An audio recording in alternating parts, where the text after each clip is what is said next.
Hello, my name is Mr. Nation Tellery and I'm going to talk you through the specification for Modern Foreign Languages GCSE at Uplands Academy. The qualification is broken down into 4 exams: speaking exam, listening, reading and writing, all worth an equal amount of the overall grade. During the speaking exam, students will have a short passage to read aloud.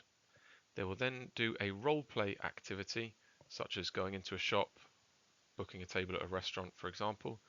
They will then have to describe a photo and answer some follow-up questions, and then have what's called the general conversation. On the listening exam, the questions are mostly multiple choice, where they have to choose the correct answer or put a tick in a box. There is also, however, the dictation section, which is new, and this is where they have to listen to a passage and they have to fill in the gaps with what they hear.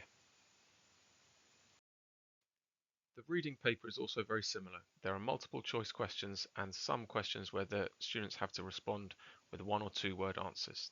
However, at the end of the paper, there is a translation question where they read a text in Spanish or French and they have to translate it into English.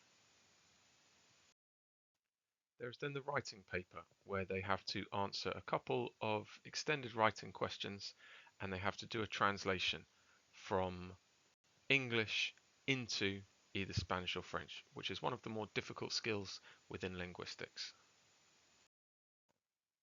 As you can see, there are loads of jobs on the screen, but as we move into a more globalized society, lots of employers will benefit from having a staff body that has an international outlook. So although these may not look like jobs that you see yourself heading towards, the skills are still there, which are valuable across the board. Research suggests that people that do languages do better in their other subjects. They have better memory, have better math skills, and they have heightened logic. You might think you're never going to use Spanish after your GCSEs or French beyond the exams.